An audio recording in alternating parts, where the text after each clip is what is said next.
for the ones that are here.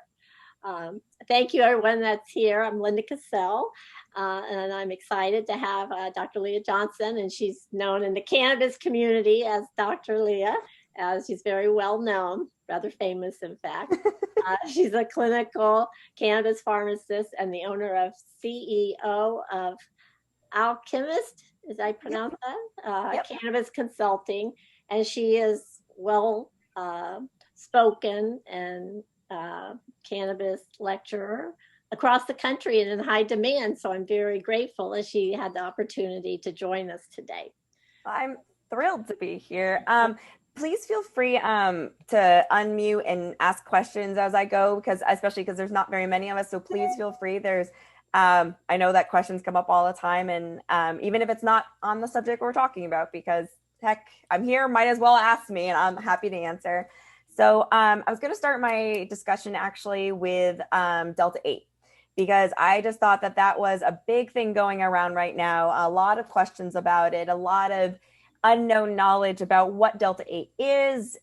Is it like THC? Is it the same thing as THC? And where do we go from here? And, so I'm going to explain a little bit about Delta 8, but I'm also going to kind of give I will put my biased opinion on it, because that's why I'm here, but specifically based on the lack of research on it. So Delta 8 is actually a minor cannabinoid that is found naturally in the plant, but in very, very, very minimal amounts.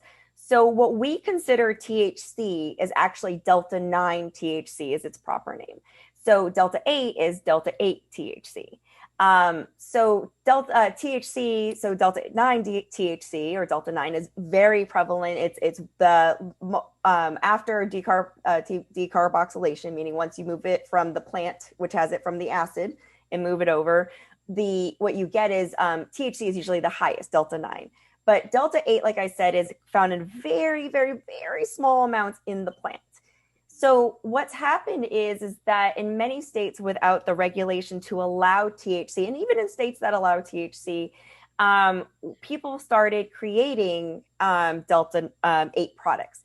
And that's why I like to talk about it, because a lot of people question, is it a synthetic THC? Is it a synthetic cannabinoid? Where does it come from? So it can be extracted naturally from the plant, but most products are not, because the amount of plant material you would have to use to extract it is a lot.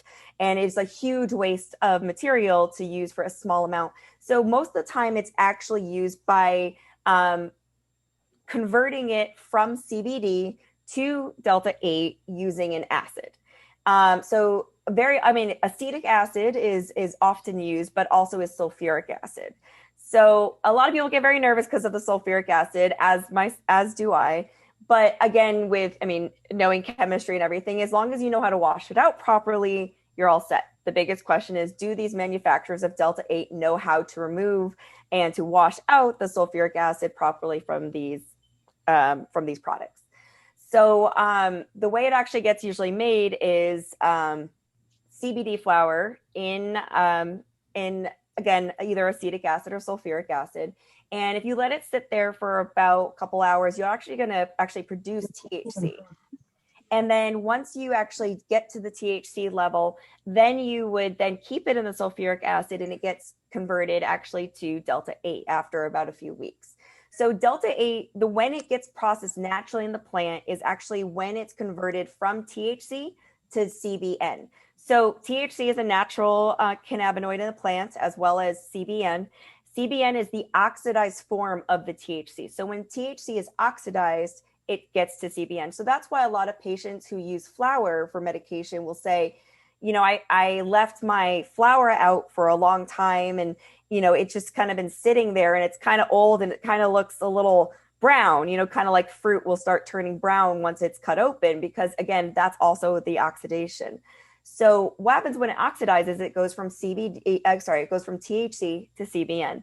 And the CBN actually has more of I wouldn't call them sedative, but I would call them more sleepy effects. You feel a little bit more tired and a little bit more relaxed mentally, as opposed to the THC, which some people can actually rev up depending on how their body converts the chemical. So from here, so there are many products, like I said, on the market with Delta 8. I'm very hesitant about them because of the fact that not only, even if they are made very well and made without, with all chemicals removed at the end, we don't have any current studies showing the high doses of Delta 8 in our body and what they will do for us.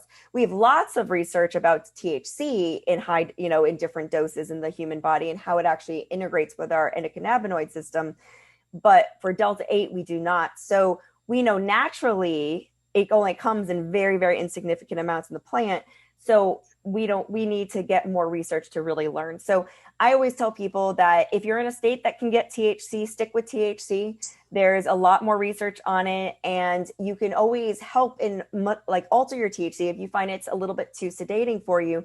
All you have to do is bring down the dose. So if you're seeing, you tried a 5 milligram gummy and you're like, oh my heavens, that makes me want to sleep for a couple hours. All you have to do is cut it in half, cut it in a quarter, find out what dose is right for you. And I always encourage CBD to be added to that therapy because it's a good balance. CBD is, I like to say that it's like the traffic guard of the endocannabinoid system. It tells everything where to go, when to go, how to get there. So it really gets a good balance of everything. So that's really my topic about Delta 8 is again, until we have more research, I don't recommend it. And I definitely recommend to go with the authentic THC. It is very difficult in states like, like Texas is a great example where they don't allow THC, and they're now actually because it's not only just this personal relationship, it's our national relationship. Hold on 1 second. That she leads and how that is influenced. And so, okay, perfect. Thanks, honey. That's pretty much my background about the Delta 8 is the fact that for right now, I don't recommend it because we don't have enough research. And for the most part, in many instances, it is made synthetically. So the last thing I was going to say actually about Delta 8 is a lot of people will actually say to me, but I'm smoking Delta 8 flower. I've actually purchased Delta 8 flower from a lot of these companies that sell CBD. How is that possible? And I explain, you're actually not smoking Delta 8 flower. You're actually smoking CBD flower that's been sprayed with Delta 8 concentrate. So that's where the confusion comes in, is you are smoking flower, but it's actually originally CBD flower that has a spray on it that is Delta 8. So again, for the most part, I would say, stick with the THC if possible. And I'm sorry for states like Texas that don't have the access to the THC like they should. But that's what we should be fighting for in those states is not to allow other chemicals to be approved, but to make sure that the good cannabinoids that we know are effective are, being able to be utilized by anybody. So if anybody has any questions, I'll field those before I move on to CBG.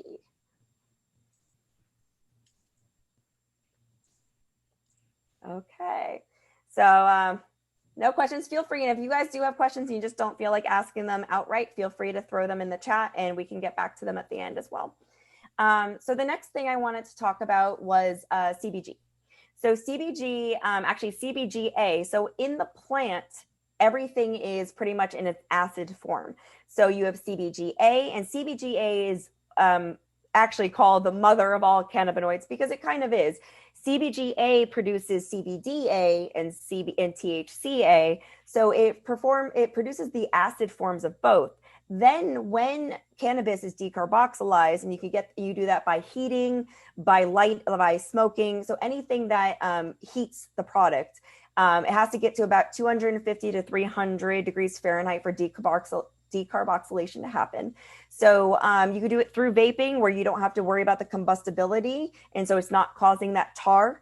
But you can also do it by also just heating it you do it as long as it's heated to about 250, 300. And then you produce the actual active ingredients that we see when we consume it, which is THC, CBG, and CBD, and all the other cannabinoids. You could actually get the raw cannabinoids in regular products. You can get the acid forms, and the acid forms do not cause the psychoactive properties. A lot of patients are a little nervous, like, oh, I don't want psychoactive properties, meaning ones that affect the brain, but I do want to have, but I've read a lot about THCA and it looks great. And people get a little nervous, and I explain to them that our bodies aren't able to heat up the cannabinoids enough. So if you are actually ingesting a THCA product and it says THCA on it, as long as you're not lighting it and you're just either it's an edible or a tincture and you're swallowing it, your body will get the THCA and it won't convert it to the THC. That doesn't mean that it won't potentially show up on a drug test. So you do want to always be careful if you are somebody who is drug tested by the government or by your work. But you won't actually, but that's more in the metabolites of it. It's not what your body will feel. Your body will feel the THCA, which is the anti-inflammatory effects and the calming effects. So all in all, that's why. So back to CBG. So CBG is a great cannabinoid. It does a lot of, it's really beneficial for blood pressure, for just overall calmness. And it has other really great properties that have been actually researched in studies. More studies obviously are coming out because CBG is one of the newer cannabinoids that people are putting a lot of effort to researching. The reason why I like talking about CBG is because of its effectiveness. It becomes so effective to a lot of patients that they are excited about the effect of the cannabinoid, but they don't think about the fact that if they're on other medications, it can interact with the CBG. So, I always warn about, I had a colleague whose spouse, sadly, the spouse had taken CBG, had been doing wonderful.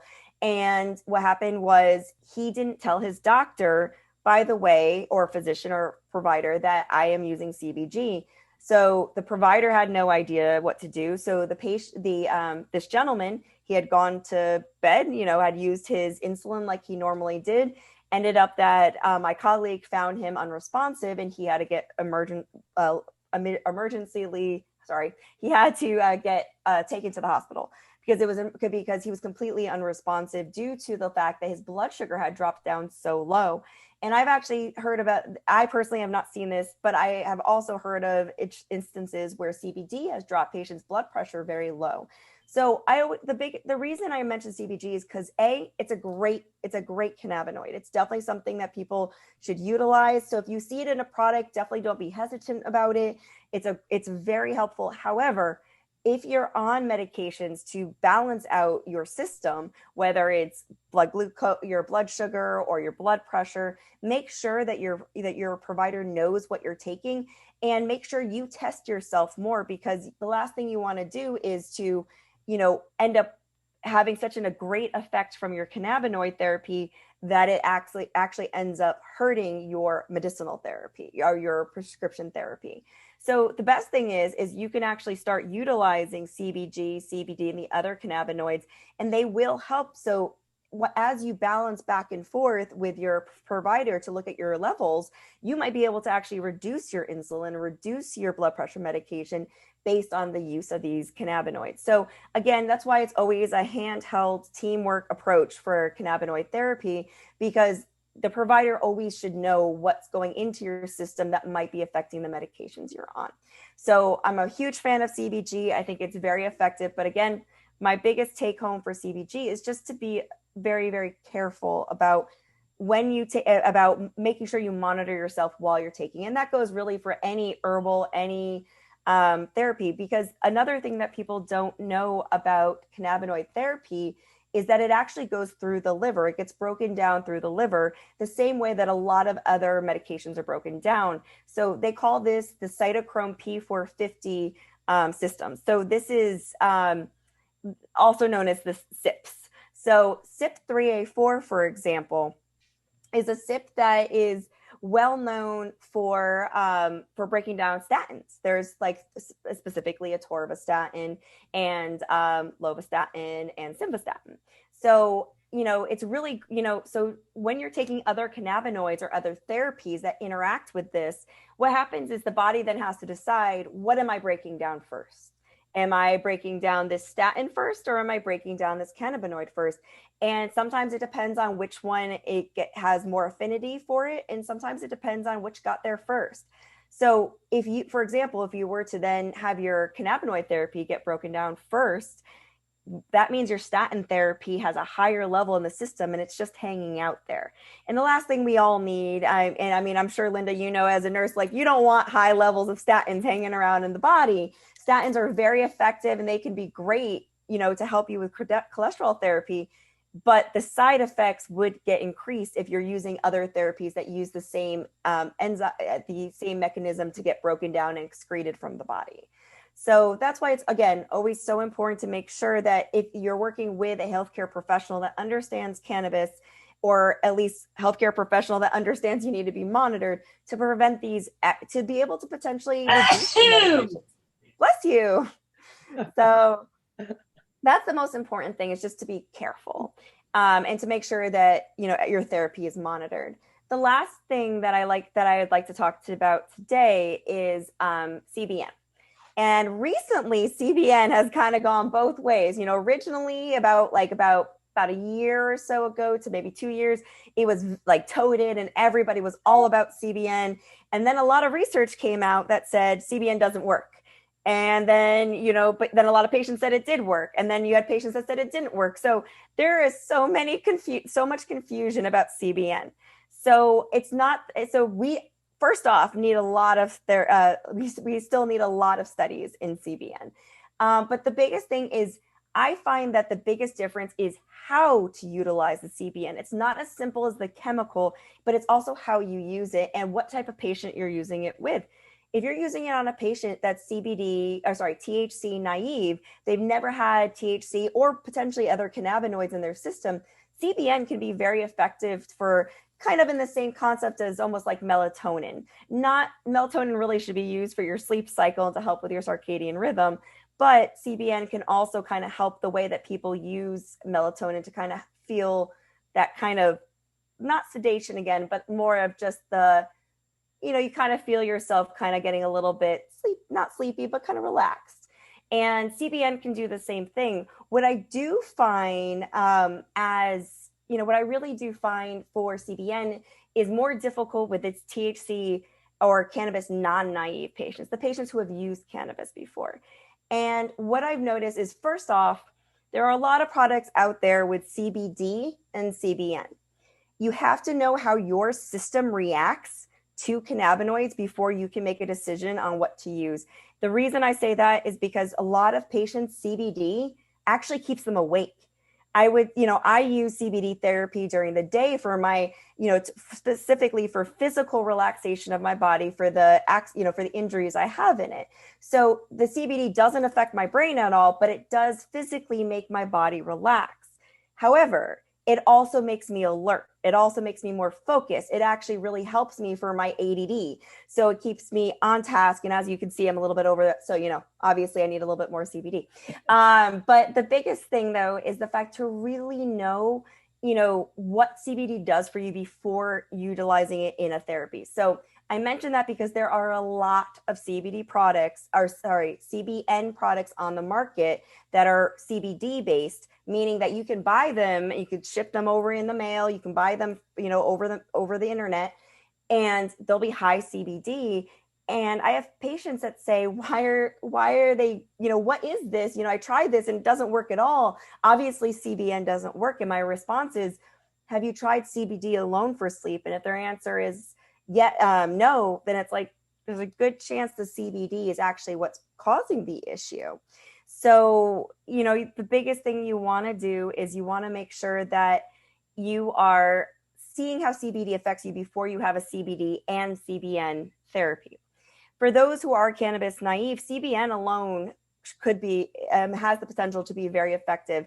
For those who use THC, the way I explain it is, I personally, and this is again more anecdotal because more research needs to be done, I see CBN as a way to stay asleep, not to knock you out, but a way to really stay asleep and to help improve your sleep.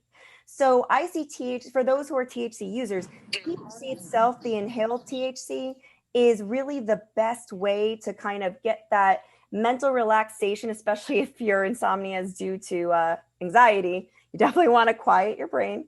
So THC is great for that. And then the CBN is enough to keep you asleep throughout the night. So what I always encourage people is, if you've tried CBN alone, or if you've tried CBN with CBD, if you do take THC, try THC first in whatever form you usually take it in, whether it's a edible tincture, so on and so forth. But then make sure that you progress in, and make sure that you take the CBN about an hour before bed, enough to kind of start helping you with your sleep cycle, but to also keep you sleeping throughout the night.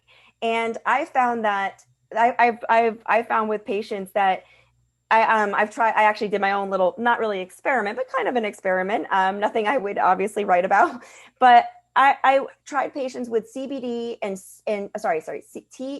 THC and CBN therapy, along with alone, and then CBN therapy alone. And what I found is that some of the patients, especially with anxiety, the edible with the CBN and the THC sometimes would still trigger their anxiety in the morning. And that would give them a little too much THC, because a little bit too much THC can actually trigger anxiety for some patients. So what I found with the THC before bed, and then the CBN as the edible with, or the tincture or edible with sleep, it keeps you sleeping, and it's really, really effective. So there's still a lot of questions out there about it, but CBN's great for those who have flower, who are flower patients, and for those who don't use cannabis, flower is another term for the street terms for bud or weed, or what's traditionally thought of as marijuana. And what, I don't personally use any of those terms because I stick with the chemical term of cannabis. But what you find is that for people who actually use flower, who want a better sleep, any strand, it's not a strand-based conversion, it's a chemical-based conversion just through straight oxidation. In other words, leaving your flower up to the air so that the air can oxidize the flower. And again, like I said, you're going to see it get kind of rusty, starting to get rusty colored, because that's what the oxidation does. And then what you'll find is, and a lot of, I laugh because a lot of patients will say, that makes, I found some cannabis that I haven't smoked in forever. And I looked at it and I smoked it, and oh my God, I was so much more sleepy from it than originally. And it's like, yes, because you let it oxidize, meaning that all the THC has now been, not all, a lot of the THC has been converted to that CBN. So it is more helpful for sleep than it would be otherwise. So that's why, like, and I mean, and the biggest thing you'll ever hear me say is I am not a strain-based person. And the reason I say that is because there's a difference. So strains are also known as chemovars. And what you find from different chemovars is you can have seeds from the same chemovar and grow them in the exact same condition. And once you test the chemical properties of the flower you produce, you can get all over the place, which is kind of makes sense if you think about it. Think of your siblings. I have many siblings, you know, especially me and my sister. We have the same mother. We have the same father. We look similar, but we are very different people. It's actually the same thing it's the same way of seeing strains. Is there are times where people say, I used this strain and it worked great, but then I used it again and it didn't work great. Why did it not work great? And the answer is because the way that the plant developed and what it produced and the genetics that it came out with are not going to be the same plant to plant to plant to plant. The only time you'll get similar genetics is actually if you use clones, because then you're using one parent plant and you're taking bits and pieces off that parent plant, and then those clones would have the same phenotype and as each other. In other words, they will look and act the same. But when it's different seeds from the same plant, just like different babies from the same two parents, they can be very, very different. So when I help patients with therapy, I never stick on strains. I always stick on the quantity of CBD and the quantity of THC and the quantity of the other cannabinoids and terpenes in the flower or in the product. So for just quickly, because I know I said terpenes and people might not know, terpenes are what we call the flavor and smell components of really anything, really, but in this case, in cannabis. So the terpenes, again, and there are terpenes in fruits and vegetables. It's what gives the fruits and vegetables their flavor. So for example, limonene is a terpene that is found in a few strains. And it kind of has an orangey kind of citrusy flavor. And the purpose of it is, or not purpose, but its benefits are very helpful for depression. So it's so great for depression. But the problem is I've had patients say, I use the same exact strain, but it's not coming, it doesn't affect me the same. And then I said, I always ask them, does it smell and taste the same way as the last one did? And very often I'll get no. My last one was so orangey smelling or so lemon smelling, and this kind of just smells like general cannabis. There's no real flavor profile to it or scent profile. And a lot of times that's just because that plant did not produce what you were looking for.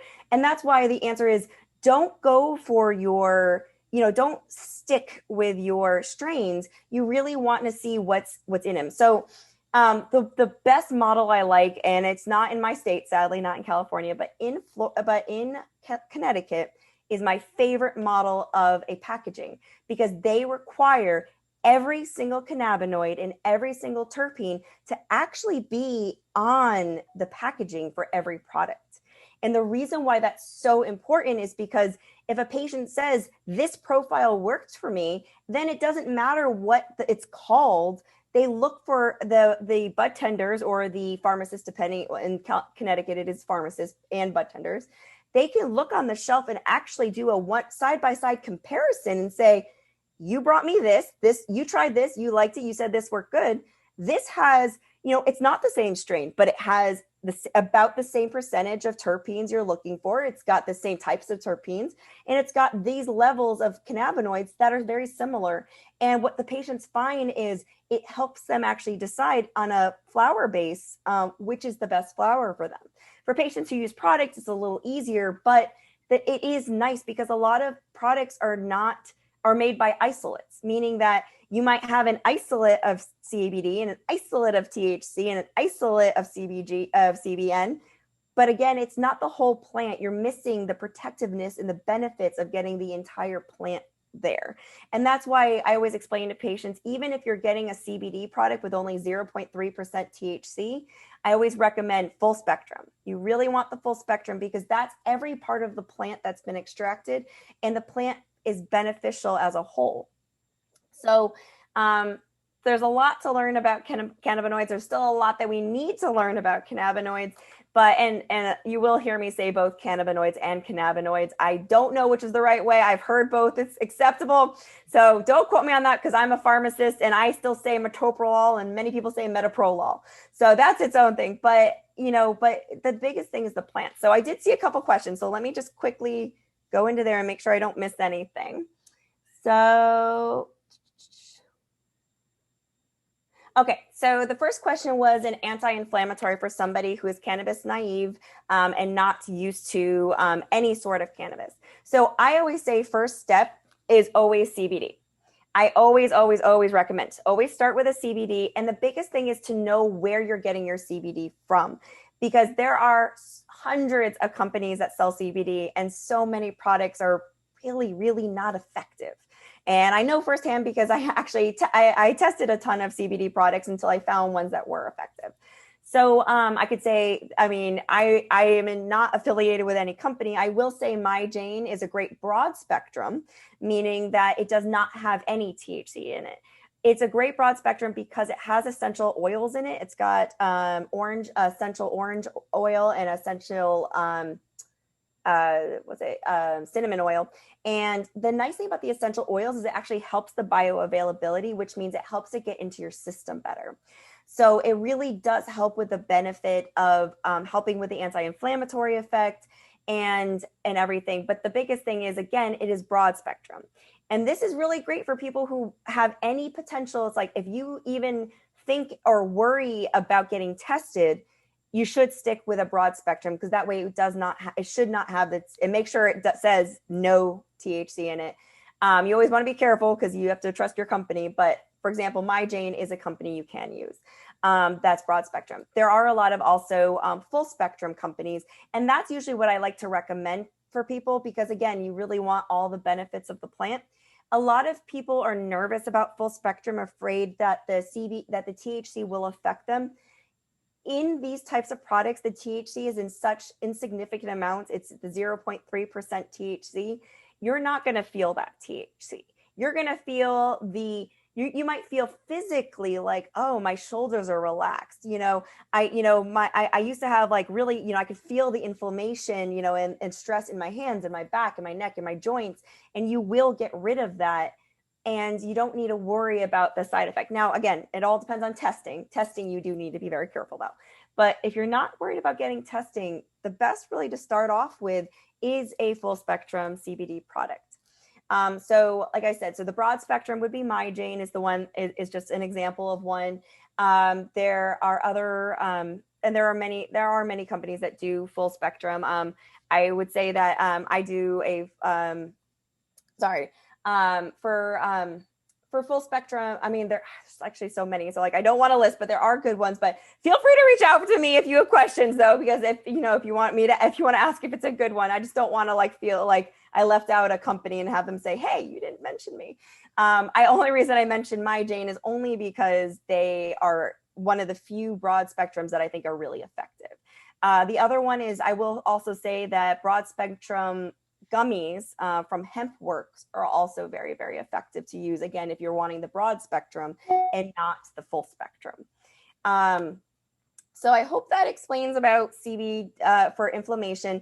THC works amazingly for inflammation too. You just need to know how to balance it out to make sure that you're using enough CBD to your THC. To be honest, I'm a full believer that I would always put the CBD level always higher than the THC for daytime use.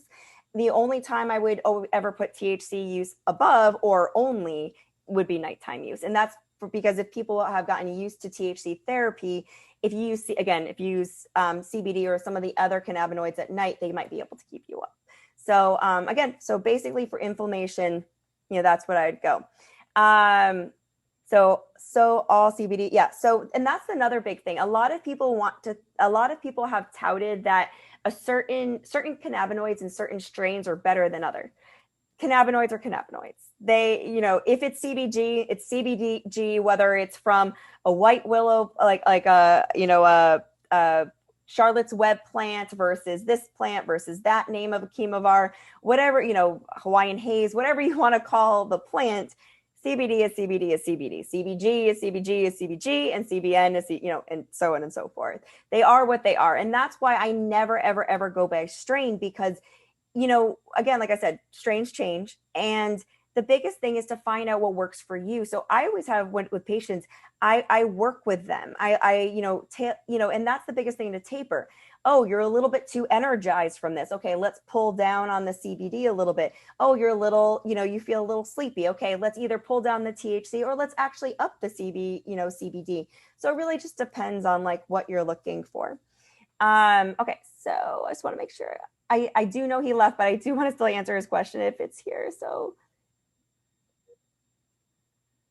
yeah, so that's the other. And so one of the people that were actually on that had bounced off, had jumped off, said that it's a living organism. You can't guarantee a consistency from plant to plant. And it's exactly, absolutely, I completely agree. Just like you don't know what child genetics is, are going to come out of two parents. Same thing. You don't know what the genetics are of a plant that's going to come out of, two parents. So, you always hope for the best. You never know what you're going to get though. So, and that's why it's so important to really, and that's why when I work with patients, I rarely work with flower unless they're already flower users, because it is very difficult to play with flower with different patients. However, with edibles or with tinctures, it's much easier to kind of really trigger and get exact dosing. And that's why I always say to patients, exact dosing is what you're looking for, and be very, very careful with edibles. Because I would say if you are not a THC user, do not start with THC edibles. They are not the way to go. They do affect the body slightly differently than you might see in a tincture that does get absorbed under the tongue properly. So you really want to, make sure you're just very, very careful. THC, for those who do use THC, also be careful of edibles. The reason why 10 milligrams of THC is per dose is because that's usually the basic average dose that most people can usually see a large benefit for a lot of ailments. But it depends on the patient. If you're a cancer patient, you will probably need a much higher dose, especially for pain.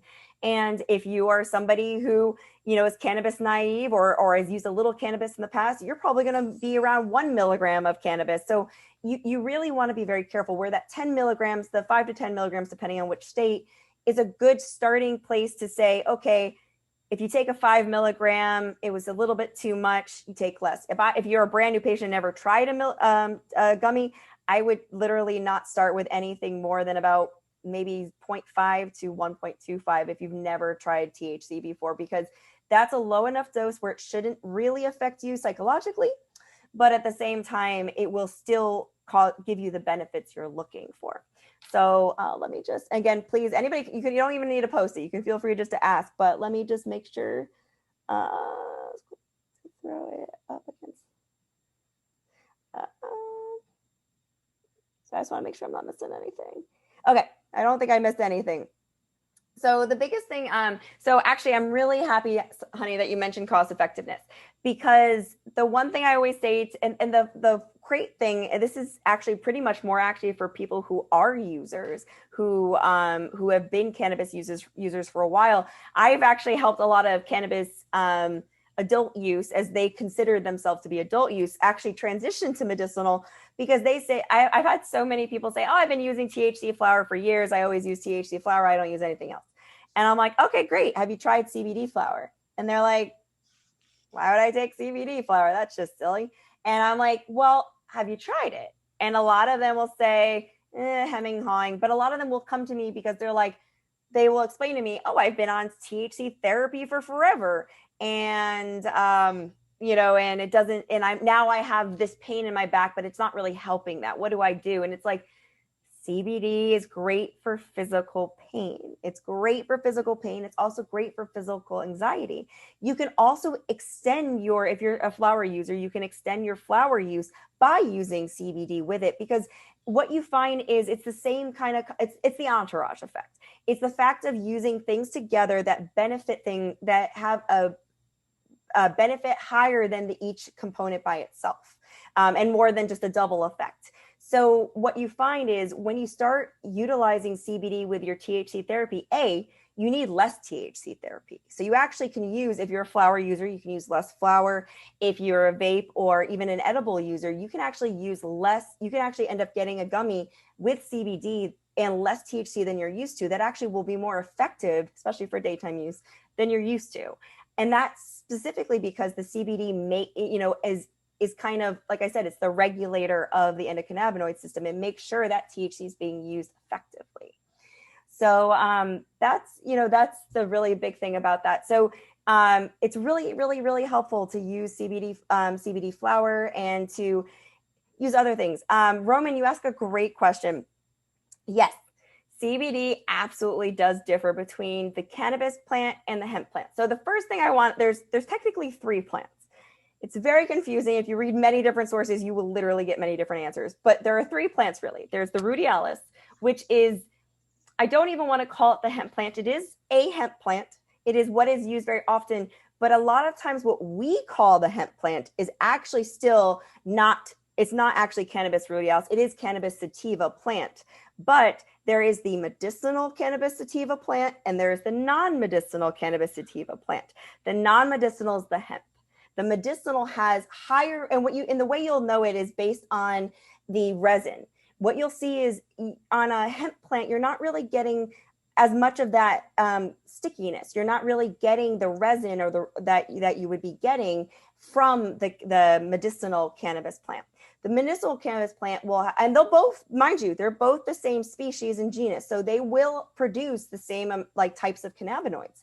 But what differs is the quantity and how many and the ratios and everything. So, when you have an extra, so there's both, so I've seen both ways. I've seen a full spectrum CBD product that is 0.3% from a CBD plant. From a cannabis, medical cannabis plant. And then I've seen it from the hemp plant. Same species, But what you see is that the effect from the medical cannabis sativa plant versus the hemp cannabis sativa plant actually is much more beneficial. And a lot of patients will say, I don't understand. It's both the same percentage, same milligrams of CBD. It shouldn't be any different. And what you do find is, I wouldn't say it's the CBD that's different necessarily, but it's the other cannabinoids and the other phenols and the other chemicals in the plant that naturally get extracted is what you're actually getting more benefit from than the CBD alone. So it's, again, more of an entourage effect and more effective from the medicinal plant than alone.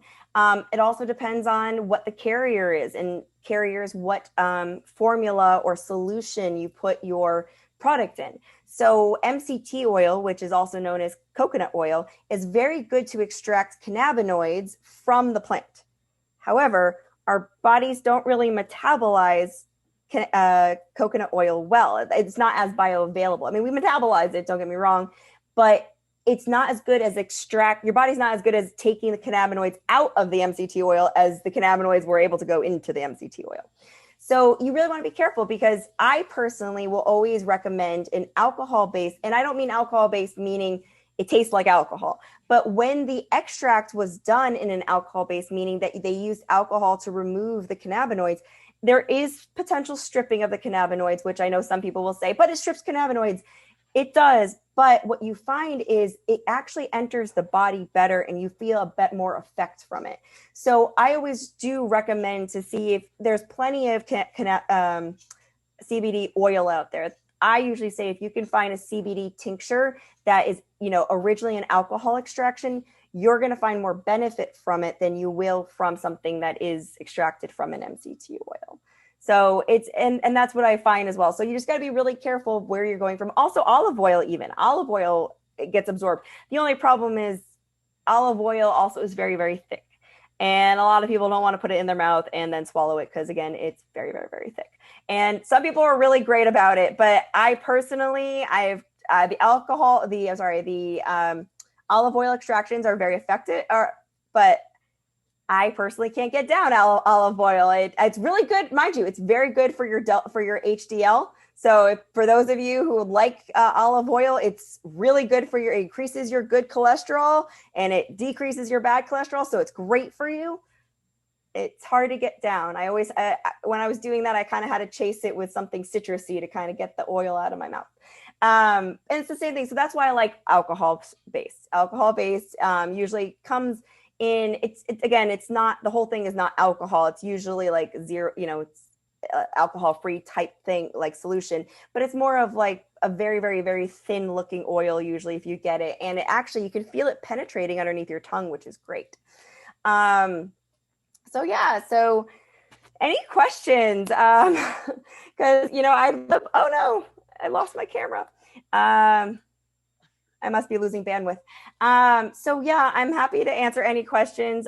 Tanya, thank you for joining. I know you were newer to the call, and thanks, Roman, for your question, and Sherry, thank you for your question.